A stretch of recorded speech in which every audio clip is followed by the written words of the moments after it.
Hey guys, Steve here with another Dark Valley video. This is going to be turn 14 of the Fall Blau scenario. I guess I should modify that and say that it's turn 14 of the game, and it just so happens that the Fall Blau scenario starts in turn 12. So we're only a couple of turns in to Case Blue, and you can see the situation on the board. We went through turn 13 last time, and so far I think the Axe is doing okay, but Stalingrad is far away and very likely to be well defended by the time it matters. So we're going to keep playing through, and if you've been catching up on the other videos or you're just popping in to see this one, I've been playing Dark Valley for a while now. I've had it set up for months at this point, and I had played through Barbarossa. Didn't do good enough, I'll say, as the Axis in Barbarossa. And rather than play on a doomed campaign scenario, we shut it down. I reset up the units on the board for the Case Blau scenario. Case Blau, Fall Blau, Case Blue scenario that starts on turn 12. So there's a few turns that we skipped. I used a video to talk about strategy there, and now we're working our way through Case Blue.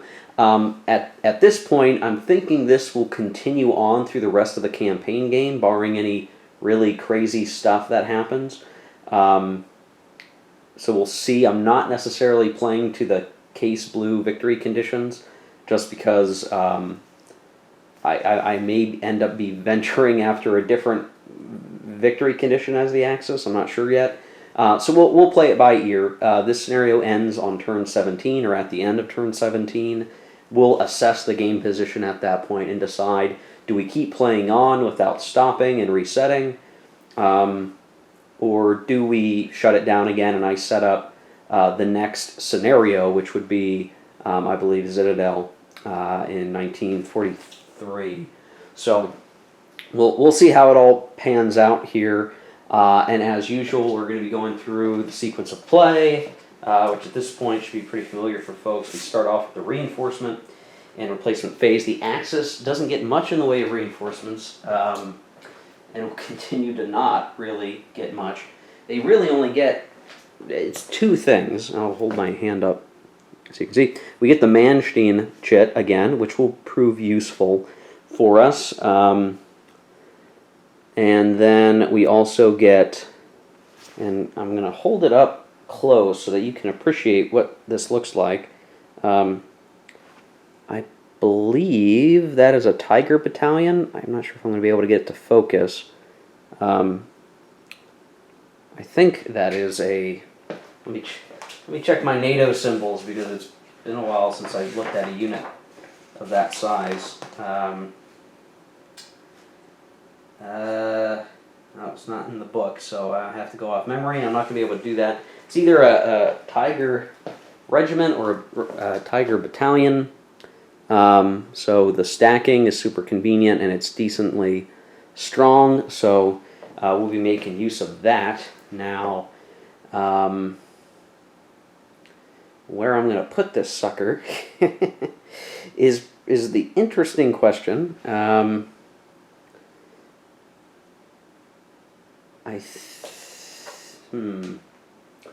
mean, I think what we'll do is, I think I have to place it on a supply depot marker, so I will set it up over here, and that will be good enough.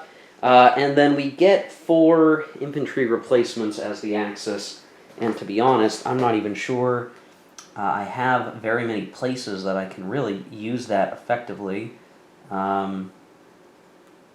As I kind of poke around here, they're specifically Axis, or I'm sorry, German infantry steps, and if I poke around, I'm going to find that most of my infantry are probably topped off at this point, which may mean we rebuild some units. Here's one that I wanted to do. There we go.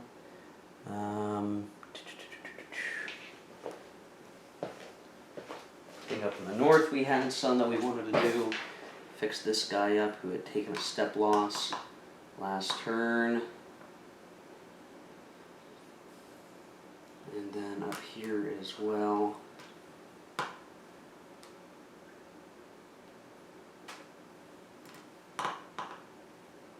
Okay, it's going to be good enough. We're really hurting for mechanized step replacements, honestly. So, no luck there. And then the Soviets are going to get a whole boatload of stuff. Now, I'm going to have to take myself off camera for this, just because there's a lot. And honestly, the majority of what they're getting, I'll just show it in my hand here. There's going to be a mechanized corps, which we haven't seen for a while, a normal army, and then we're going to have some of these guard units. And remember, in the rules, the guard units come in and replace other units, either replacing units in the dead pile, which would be convenient for us, or in some cases they must come on the board, and you have to remove units from the board to satisfy that. So we'll have to look at that and take care of it. But a few more units, and then we're going to end up having the replacements that are going to come on, and those are, we're going to be probably in the 20s in terms of value, which means, you know, probably a few armies or units, maybe even some of the tank units coming back onto the board. And I think, based on the board position right now, placing those reinforcements in Saratov, Voronezh, where we can, though no, I don't think I can get anything to, well, I probably can get them to Voronezh, but Voronezh is pretty much filled up. But Stalingrad, Saratov, down here in the south as well, those are probably where these replacements are going to go, because we need to control the Axis breakout that's happened, and all the craziness going on. So I'm going to take myself off camera. We're going to take care of all those Soviet replacements, and when we come back, we'll take a look at the air situation at that point, or the air-based movement. That's going to be really simple. We're not going to have much to do, and then we'll just get simply into the strategic movement stuff. So I'll be right back. Okay, so we're back after the replacement phase. I did miss one thing that I caught pretty quickly, and which is the SSDR and LAH divisions are withdrawn from the Axis for the time being, so they're taken off the map and put in the other fronts box. The Soviets ended up, this is the first time it's happened, we had to do a Soviet Guard Army placement, which I ended up putting in Stalingrad. Look at that beefy 14 combat strength. Yeesh. In Stalingrad, which is going to make it very hard for the Soviets to take it. But I had to take 3 Guard Corps off the map and out of the game. And to be honest, it was kind of tough, because a lot of those guys were up around here, and there's still a couple left on the map, but there was only, there's only so many, and I got to place another new one, but I had to take 3 existing ones off the map, and some of those were kind of the core combat strength of certain hexes, so I've got to adapt a little bit to that, though I don't think it'll mean a huge amount of change for the Germans in terms of where they're going to attack. It was something to watch out for, because, yeah, great to have that new unit, but now I have less, 3 units for 1 unit, but that's a couple of hexes that are now under-defended compared to 1 hex that's more defended. We ended up with 22 replacement points. I ended up getting, I restored an army, I placed some armies, I've gotten stuff on the board, so basically Rostov got a little bit of a bump. I've got some units down here in Krasnodar, including a tank brigade, or a tank corps, that I can use to react. I've got more mobile units in Saratov to begin screening this gap in the line. And then I got some units put up in the north here, just because I needed a place to put them. I'm probably going to rail those guys, somewhere where it would be useful to have them. Maybe somewhere down here, actually, so that we can start to screen, increase our screen on these rail lines. That could become important to hold. So that'll be something that we'll be attempting to do, I think. So yeah, that is the replacement phase. Now, the airbase phase is going to be pretty straightforward. The most southern air force of the Axis that are supporting Crimea needs to stay put. The two in the north, meaning one in the far north, one in the center, are about where they need to be. And so the question is, do I move this air force right here? And I'm not sure I actually have anywhere new that I could place it of significance. I could put it out here, which might work okay.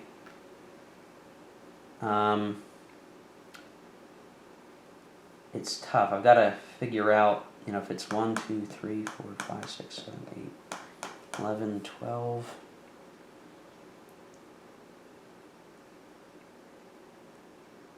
I've taken control of this town, so I could place it here, but is that the best place for them?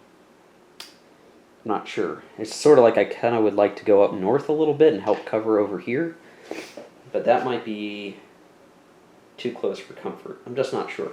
But we'll move it there, and we'll hope for the best, I guess. Okay, so airbase phase is over. Now we're going to do strategic movement. I'm going to take some time to think about this because I had done some rail movement before with the Axis. I'm probably going to want to do something similar. I need to make sure that the area around Moscow is properly set up so that we don't lose track of the progress we've made. But I may also want to move units down here to the gap and see if I can keep rolling that through. So we're gonna work through that, and I'll come back after I've done. I'll just come back after I've done all the strategic movement. I think that's probably the best thing to do. So I'll be back. Okay, we are back after doing strategic movement. It really wasn't a whole lot to do. I did move the units that were still near Leningrad out, and I moved them down here to kind of help put some units where we were getting thinner German lines because we still need to fix that problem. Things are still tenuous there. The Soviets ended up, and I did also move a few German units by rail. I ended up rolling 2 6s for the number of steps that the Germans could rail, so we got a decent amount of movement there. For the Soviets, they ended up just using their rail to kind of get some guys in position here to just, again, improve the screen of the big wide open spaces that we're going to be navigating, and we're going to try to have some sort of counter line to try to punish the Germans maybe in this sort of area around here. We'll have to see how that goes. So we're able to now switch over to the action phase, and as I look at that, as usual, there we go. As usual, we have our chits for the turn. Again, the same set of chits as the last couple of turns. The Soviets are going to have their Stavka chit, they're going to have Combat Zhukov, and their movement. So again, limited ability to make use of the Stavka marker, and I didn't put any units in the Stavka reserve again because it just made more sense to get them on the board and moved by rail than to put them on the board and then have them move a little bit and probably not be able to attack. So maybe I need to look at repositioning the Stavka HQ. I mean, I'm starting to think maybe I need to do that. That Combat Zhukov is going to have its limited use, right? We're really going to be dependent on Zhukov doing something. Though I think I think where Zhukov is fine. It's near that salient with the Germans, and if they can continue to bust through there and cause some problems for the Germans, then that's going to pay dividends down the road. With the Germans, again, we have the move or combat chits, those first two, and then again, I'm selecting the 1st and 2nd Panzer chits because those are the 2 HQs that are driving the action right now as part of Case Blue. The 2nd Panzer managing sort of a northern push, or a slight push north to kind of just work through that flat area. And then, yeah, we still have the 1st Panzer managing the offensives around Rostov and perhaps the Caucasus. Still don't know what we're going to do about Stalingrad, just because now it is super well defended, or its defense is increasing at a decent pace, and they still are going to have supply across the Volga with a decent line of rifle divisions all along the river. So it's going to be tough to see, what are our real options here. I think we forego Stalingrad, period, and just like I talked about earlier in the last video, if we can take Rostov, if we can take Krasnodar, and just sort of limit the Soviets' ability to do much else in that area, we don't worry about taking the oil fields, because to win that way we need Stalingrad. We just do take the areas, get in a defensive posture, and worry about cutting up north and put the Soviets off balance, right? That's something I'm entertaining the idea of. So the Axis has the first chit of the turn. They only get, we're back to them just picking the first chit and then the cup. And so need to figure out what we want to do here. I think a movement might be good, because if we do a movement, that would allow the units that are on the board to get into a more solid position for supply purposes when the logistics chit comes up. Right now, I don't see a combat being especially useful. I mean, there might be some decent combats to conduct at the moment, but I just don't see, I think we're better off getting in a position, let the logistics chit come up, and then maybe we'll get lucky and we'll have combat after the logistics, and we'll have a bunch of guys out of supply, and we can crush them. That might be, the way I'd rather have it go. So, yeah, I think move is going to be our choice here, and let everything move, let everything get into a better position, and we'll take it from there. Alternatively, I could look at just having a Panzer activation occur, but it'd only be one of them, and I think, again, just playing the stronger option over here, I think having everything move and get secure is better than one versus the other, and then we're leaving it up to luck. So we'll do the Axis movement, and when that is complete, we'll come back and we'll draw from the cup, and we'll see what happens next. The amazing thing is how not far your armor units get when they have to cross a major river into a marsh. So getting around Rostov was difficult. I did double check the river port rules, and if you have a unit that is in a hex sitting alongside the river between the river port and the body of water that would be getting supply, then you are cutting the supply. So Rostov now, when we get the logistics chit, will be out of supply and isolated, so we will have cleared that up pretty soon. I've also made some movements that are a little dangerous. So try to get some units over here, and then I've continued to snake up. And right now, if I pulled logistics next, a lot of these guys down here are going to be out of supply, I believe. How is that possible? So let's look at where our tracing is. I've got units along this rail line. I've got a unit sitting on this rail line. I have units sitting on this rail line projecting zone of control over it. Units are going to have to count 5 hexes to a rail line that doesn't have the ZOC.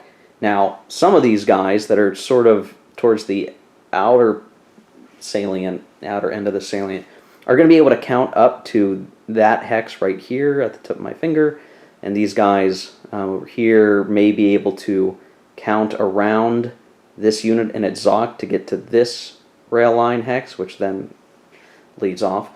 But some of these guys deep down here, and potentially, if I counted right, I believe Voronezh has this problem. They're too deep in the Axis activity to be in supply, so they will be out of supply. Now, they won't be isolated, but that being out of supply may give us just the right amount of oomph needed to clean up around here and basically continue the push. Now, I've got this guy who's a little bit out there. He's a little bit in danger, and if need be, assuming he doesn't get destroyed or something, we can try to get him some supply via air. But I think at the moment we're looking to exploit the holes we've made. We're going to keep trying to do that. What I'd really like to be able to do in some of the combats to come is to pop this open a little bit more and be able to have units that are indeed closing this gap, and then we'll have this really big pocket if we can manage to do it. So it's going to depend on how the chits come out, I guess. This could still go badly for us. At this point, we are off in the weeds of possibility here. I don't know what could happen. Throwing the chits in the cup. I had not done that yet.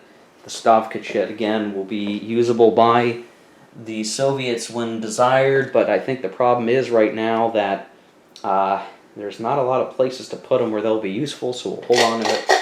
And I'm going to pull from the cup because the whole supply thing could be important. I'm going to make sure so everyone knows that I'm not cheating. We've got our chits. We're going to pull it out. What do we get?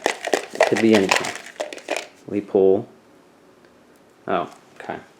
So it's the Axis Combat, which it's a little early for this. I probably would have wanted to hold on a little bit, but yeah, it's too bad. I would have liked the supply to come up so we could isolate some units. Well, we've got plenty to do, especially down here in Crimea, with Sevastopol siege still underway. So we will we'll take care of that. So I'll conduct the combats, and then we'll come back and we'll see what the map looks like. Probably won't be too different, but we might be able to clean up a few hexes of Soviets and improve our overall positioning. So we'll be right back. Well, this was actually a pretty interesting set of turns, or I should say actions. Okay, so in terms of the combats, a couple of things. I did push through a little bit up here. Let that focus. There we go. I pushed forward a little bit, as you can see, and it is making the supply situation for those Soviets even more difficult, because now they are having to count even further than they would have otherwise needed to get to where they got to go for supply. So I've just made that whole situation a little bit better. I took a step loss, but we'll get replacements for that anyhow, and we're making it very inconvenient now for the Soviets to keep moving. They burned up some of their air support in the attacks that I ran, because it's, again, worth an odd shift. So that was kind of good.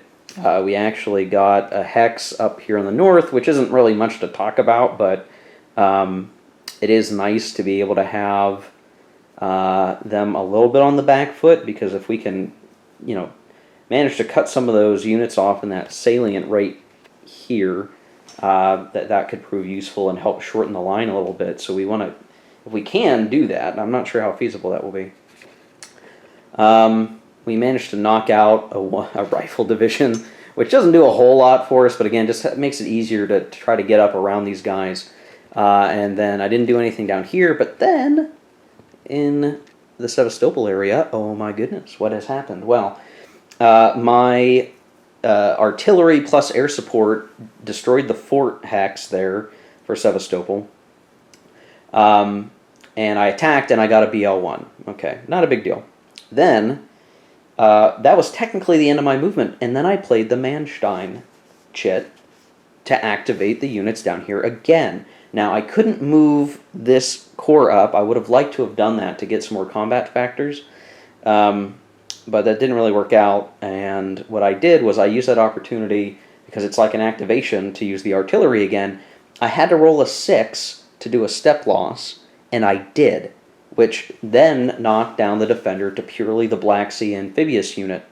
And I then conducted my normal combat for the Manstein activation. I didn't do any movement, and it was a BL1, which is all I needed. So, we've got some of these Italian, Hungarian units taking some hits or whatever, but we cleared Sevastopol, and now we control Sevastopol. So we got a victory city, and now we can stop worrying about this section of the front and keep worrying about the east. So we'll probably leave some unit here to garrison Sevastopol, and then we'll start trying to get these guys either railed out of here or moved out of here or something to help what's going on across the straits there, over here, or something. So actually a really decent set of activities that took place as the situation evolves. We're now going to go to the chit cup, and we'll see what comes up. At this point, I could see logistics being useful here. And what do we get? Okay, first Panzer, which won't be too terribly useful because we don't have a whole lot that we can do, because the first Panzer group down here is busy besieging Rostov, and we need the logistics chit to come up to really do a whole lot more for us. So I'm going to take myself off camera. I'm going to figure out if there's anything more that we can really do right now, and I don't think there is. We need to get Rostov cleared out, and then we can look at doing things beyond there. I mean, I have ways that I could try to get Stalingrad out of supply, so maybe it's like take Rostov, get a line of defensive units, and then head up that way, but I don't know. So I'll be back. Okay, so with the first Panzer activation, I did tighten the noose a little bit. I moved a couple units around, and I started setting up to make sure I could cut off some of these rail lines down here, because I think all these guys down here, it won't take that much to knock them out of supply, I don't think. Basically, if I can get down to Armavir and Kropotkin, this is gonna cause major supply problems for all these guys down here. So I mean, I think at that point, you know, just do that, and it's gonna be a cinch. So we just need to look at doing that. So I'm just positioning the units so that once we collapse Rostov, we can get even a handful of units down here, start cutting some rail lines and eliminating supply, and that'll be it. So at least I think that'll be it. We'll see about that. So okay, well, they're done, and what really sucks is I really would have liked to have gotten the logistics chit by now, but you know, because if we can get the logistics chit, you know, stuff gets put out of supply, well, then they can't break out because they're weakened by the lack of supply. We could still see some things happen here, but I mean, at this point, it almost doesn't matter, because the only chits that the Soviets really have to rely on are pretty weak.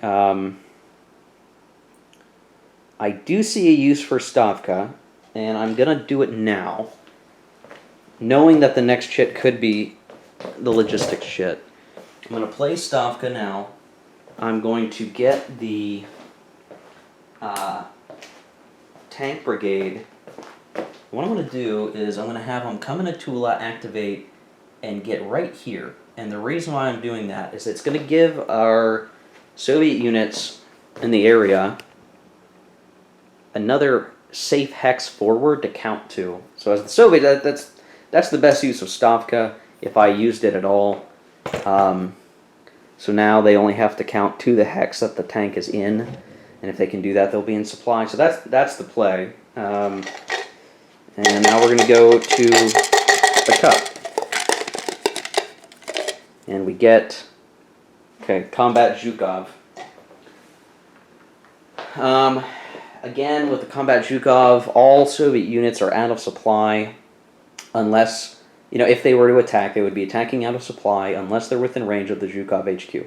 The Zhukov HQ is situated right up here, and basically any activity is really going to be about trying to attack the German lines in the center, which they could potentially do. I mean, it's conceivable we can have some attacks.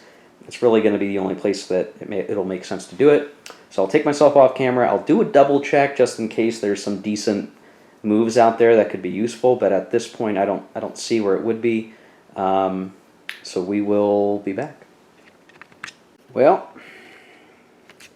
the Soviets have made some useful attacks, and they're busting up our hole. Just when we thought we were in good shape as the Axis, they've punched a hole here, forcing some retreats, and in some cases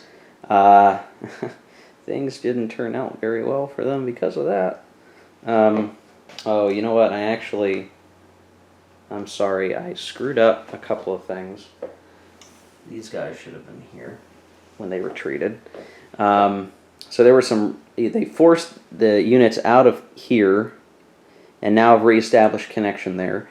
They pushed through here, and now there's a developing situation, as you can see, and there was even a push down here that forced a retreat. I mean, it's just a retreat, and might be able to salvage that situation, but things are just looking really tough for Army Group Center. So it's really important right now that if I'm able to do some of these northern maneuvers down here, like the maneuvers north to come up, it might be needed because right now things are looking kind of rough for center. I've got to pull back, I think, in the areas that I can pull back and just try to figure out how to get out of here. The problem is that the enemy Zocs are a problem. I've got to figure out a way to pull out of there as best I can. I have to kind of examine the movement rules.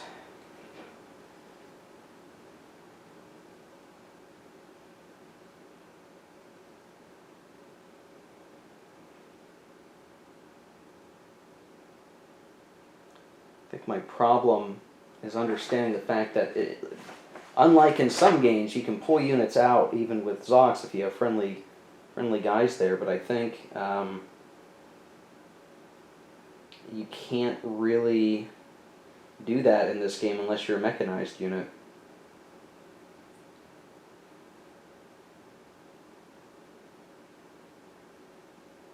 Yeah, that makes this it makes it really hard to pull units out of some of these situations up here in the north. Like due to the Zocs that are in place, I can't just take that unit and move him out.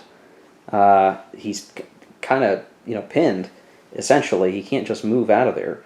So pulling back almost isn't even an option in some cases, depending on how this is looking. So we're going to need to figure something out about that, and I'm not sure there's much I can do about it for the time being. Yeah, okay. Well, we're going to go back to the cup, see what we get out of here. And I got 2nd Panzer. Okay, well, this is actually not so bad because we have an opportunity to continue to wrap up the areas that we have that need closing off. We still have a potential here to create a gigantic pocket, and with logistics coming up and the end of the turn coming up, that could be devastating to the Soviets. I mean, pretty big deal. Major outflanking maneuver, and the number of combat points that would be eliminated would be very difficult to easily replace, and that opens us up for some really nice movement heading towards maybe even Moscow. At that point, we could salvage our situation. But, things could get really crazy as we go. So I'll take myself off camera. I'll figure out what the 2nd Panzer Group's going to do. The activation is going to be somewhat limited because of the units that are in range of the HQ right now, but it might be enough mechanized units that I can complete an encirclement to some degree. So we'll be back. Okay, so I think I have created a gigantic pocket. I think I did. I had enough units in range of the HQ that I was able to, and enough, first of all, enough flat ground and lack of Zocs in certain areas that I was able to snake these guys up, and they've got like, it. Maybe double shore. Yeah, I might have supply problems as I look at it in a couple areas.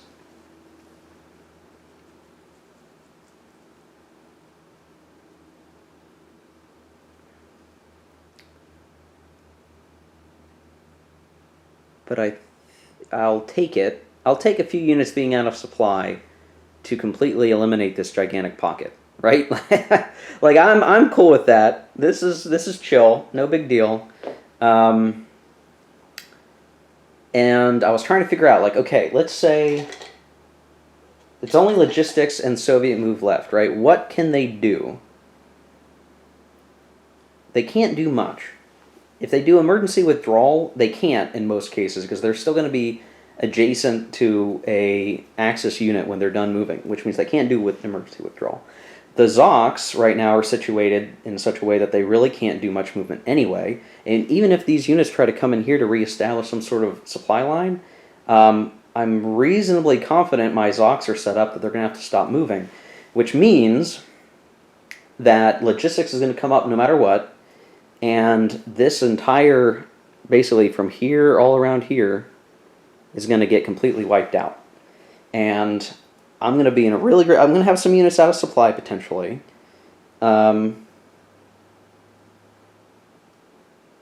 Potentially, I guess. But... but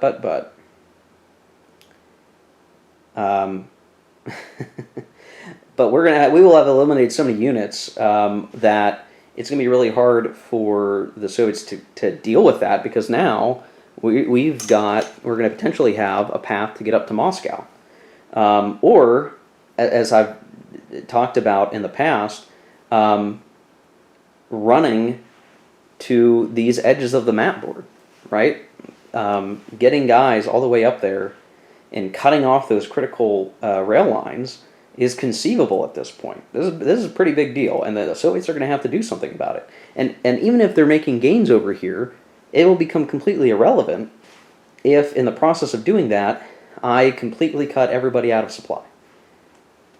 For whatever reason, just the way the supply rules work in this game, if I can cut these eastern rail lines, all these guys are going to be out of supply. Even those in Moscow, there's a potential there to say maybe there's something I'm missing in the rules, or something that's not quite right in the rules and how this works.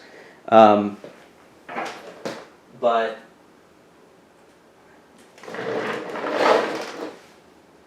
that's the way I'm looking at it. So we're going to have to see how this pans out. It'll be kind of interesting. If the Soviets are having to throw everything they can into defending up here, it's a different game situation than I think one would expect. So we'll have to see how it goes. But I think that's where we're at. So let me pull the next chit, and we'll see what it is. And it is logistics. Okay. Well, I'm going to take some time to go through and check over the logistics situation, and we'll come back.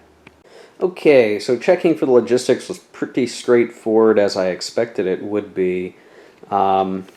So obviously we have, and I just used one counter for whole pockets. The Rostov pocket is isolated.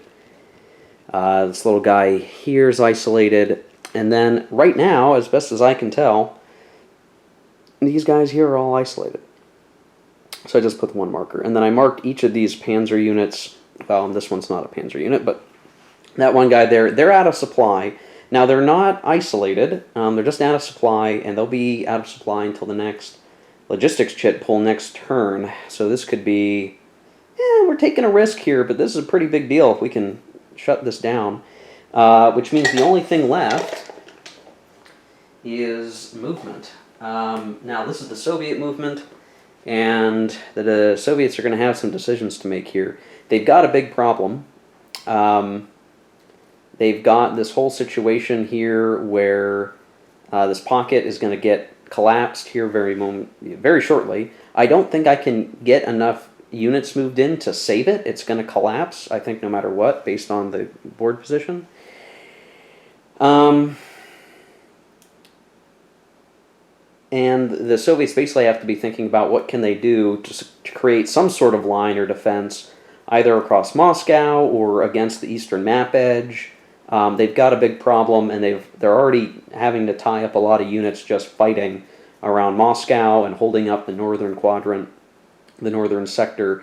And they don't have a lot of options either. A lot of those units are just kind of out in the weeds, so to speak. So, yeah, things are tough. I'm going to have to take some time, think through what the movement's going to be. It's going to be, for me, a little while, for you just a second. We'll come back when that's complete. So I'll show the movements when I'm done, and then we'll run through the rest of the end phase, and we'll call it a turn. So we'll be right back. All right, at the end of the move, we actually have some interesting things going on, and unfortunately for the Axis, really a bummer. And I almost missed it.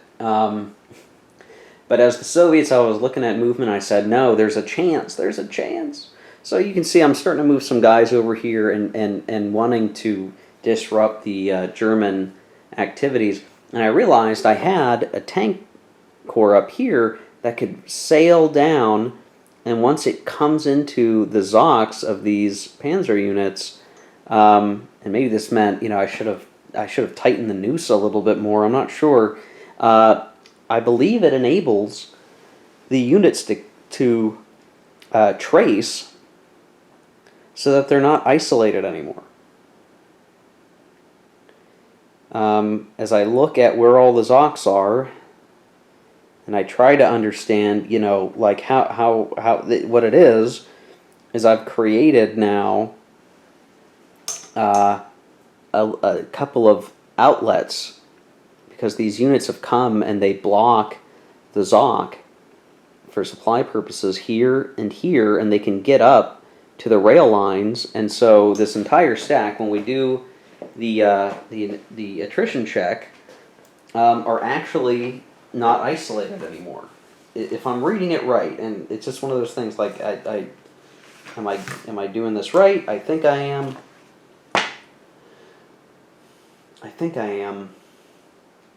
And these guys now are, we won't do it till the attrition segment, but I believe it'll mean everybody's out of supply in there, but they're not isolated anymore, which means they won't go poof. We were going to have so many units go poof. Now they're simply going to be out of supply. Now that's still pretty bad. It's still pretty bad, and we could still work to collapse all of that, but we were so close. We were so close. It really was looking like we were going to have a pretty epic reversal, not a reversal, but a tremendous impact. But those pesky Soviets, and it's why having those tank corps available is so important, because they move large distances. And I was looking at it, I was like, oh my gosh, if I take that tank brigade, and he's not doing anything special, he's just sitting in Tula, I can send him down around the river and get in there and provide just a little bit of a corridor for these units so that they're not isolated. And it really puts all these Axis units at tremendous risk now, because they're kind of locked in. So it's just funny looking at that, how we need to address it. So if we're going to do the rest of the turn, so Axis depot advancement, we will roll for this particular one, and it looks like we will be able to move, let's see, I rolled a 5, so 6 hexes. We can move this guy 1, 2, 3, I guess. Well, maybe 4. Which helps the supply situation a little bit. And then I don't think any of the others can really move, so that's it for the supply depot. Air supply segment. So we are wanting to do that. I've got to look, because now we're talking about 42 air supply, which is different than the 41 air supply, I think. Gotta find it here in the rules somewhere. Okay.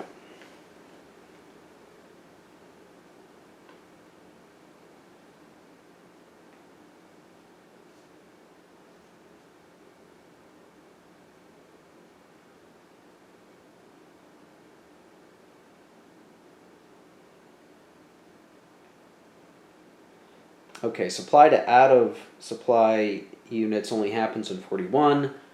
In 42, we can provide supply to isolated units, but those guys aren't isolated, so it looks like those guys are just going to be out of supply, and there's nothing more I can do about it. And now the attrition segment, right? So I'm going to have to handle this a couple different ways. Let's start down in the south real quick. So really easy.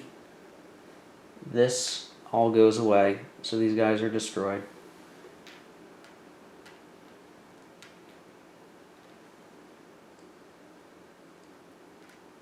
isolated and destroyed.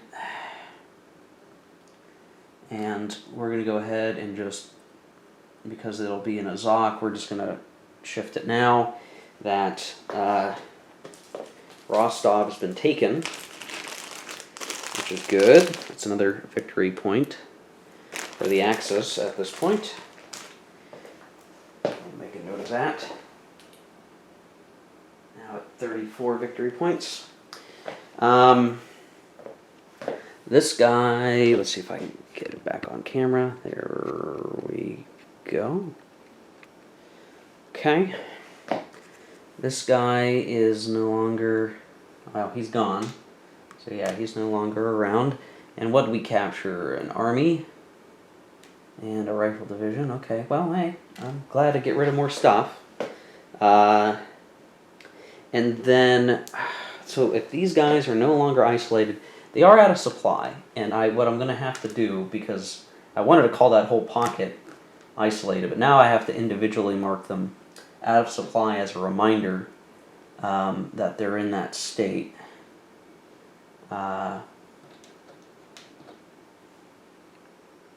So, whoops. They don't get to be in supply, but if they were isolated before, they're out of supply now. Which, you know, when it comes to combat, is still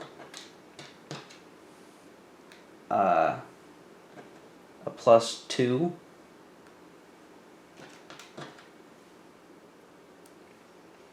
But we'll have to see how it goes. Okay, so lots of out-of-supply stuff, including the German Panzer units there. Precarious position, to be sure. And, of course, the Soviets are reacting and sending their tank units. There's a number of tank corps, actually, in the area on the Soviet side coming to surround. So it's going to get hairy here, but we just freed up a bunch of units, right? Like, you know, these guys can maybe go up here if they wanted to, or down south.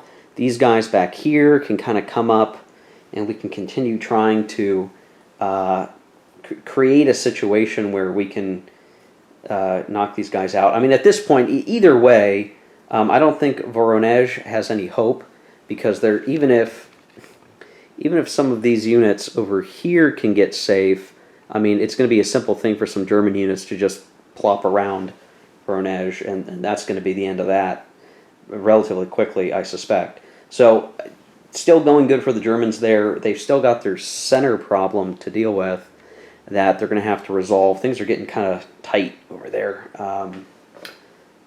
Yeah, so that's where we're at, I believe. So, okay, end phase. Victory check. We're at 34 victory points. I just want to double check what the scenario rules were, which, again, I'm not sure that we're going to bother worrying about. But if the Axis controls 37 victory hexes, they would win. So we're still 3 away, which actually isn't that bad. If we were able to, and I'm just trying to like figure out what that looks like, if we picked up Voronezh, I am not saying it right. I know I'm not saying it right. If we were able to pick that up, and Krasnodar, and Maikop, because it counts as a victory point for that condition, that would be an automatic Axis victory for, yeah, that would be an automatic Axis victory for the scenario, right? They'd have to get to the end of turn 17, so they'd have to get those 37 victory points and then hold on to them. But that's conceivable, right? That's conceivable. I could see that happening, right? We're going to pick up Voronezh. We could make a big play for Krasnodar and Maikop, but I'm expecting to play this beyond this scenario, so I don't know how much it's worth thinking about that. But it's something to consider if you're looking to play just the Fall Blau scenario. If I look at the Axis victory, there's still a potential for a campaign victory. Let me take a look at a couple of things.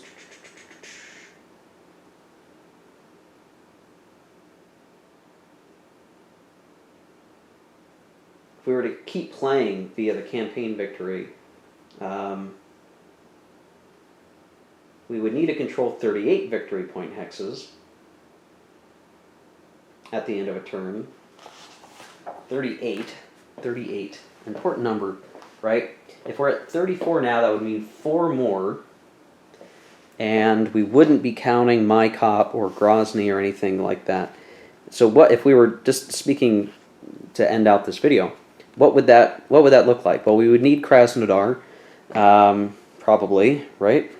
I'm probably saying that wrong. I'm so sorry if I am, but you know how it is.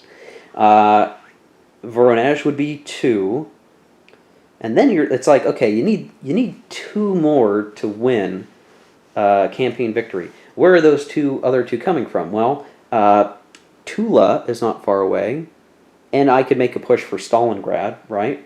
And if I manage to somehow take Stalingrad by the end of the turn, that, you know, Tula and Stalingrad, Krasnodar and Voronezh, that would be enough for a game victory. Or I could say, you know, get Krasnodar. I think I need to pick up Krasnodar no matter what. We're going to get Voronezh probably. Then maybe I'm pushing so far north that I'm hitting Tula and Moscow. And the only problem with with that is these victory cities have to be in supply to count. And Moscow's going to have some supply problems. I will tell you, they will have some supply problems. So, you know, then maybe you're looking at, you know, maybe you're going for Stalingrad, maybe you're going for Saratov, I don't know. So the potential for the Axis to win a full game victory, I mean, it's still here, I think. But our opportunity to make headway there is closing. And it's really going to come down to, I think, how well we execute a Caucasus campaign to grab at least what we need. And then it's also going to come down to, you know, can we, as the Axis, clean up this pocket and eliminate what's here? I mean, if we can make action on these units without the isolation phase and just hit them while they're out of supply and have a reasonable expectation of rolling, you know, pretty well, right? Pretty well. You know, that would be maybe all we need to do. We could collapse it the old-fashioned way and just, you know, hopefully not lose too many guys. And now the pressure is going to be still back again on can we push forward enough just to completely keep the Soviets on the back foot. If they can never get enough momentum to be in a true offensive footing, that will have long-term good effects for the Axis in the game, because at some point we're going to start tracking victory points, you know, sort of in reverse, right? The Soviets need to be taking things away from the Axis. And right now, we're very far away from a Soviet automatic victory, so that's where I think we're going to end up. But next turn, we're going to see some mixed weather, which will be a problem. It is still Axis initiative, so that's good for them. But the Soviets are going to get another big helping of reinforcements and replacements. So yes, we have moved the front lines quite a bit, but there's still a lot more to come. And boy, that once the muddy weather hits, we're going to be having a tough time. We'll see what happens. Okay, that's it for this video, guys. It's probably a little bit of a longer one than I intended, but hey, there you go. We will look to do the next turn 15, in the next video. Thanks for watching. If you like this video, hit like. If you'd like to see more, hit subscribe, and we will catch you guys later. Take care and keep gaming.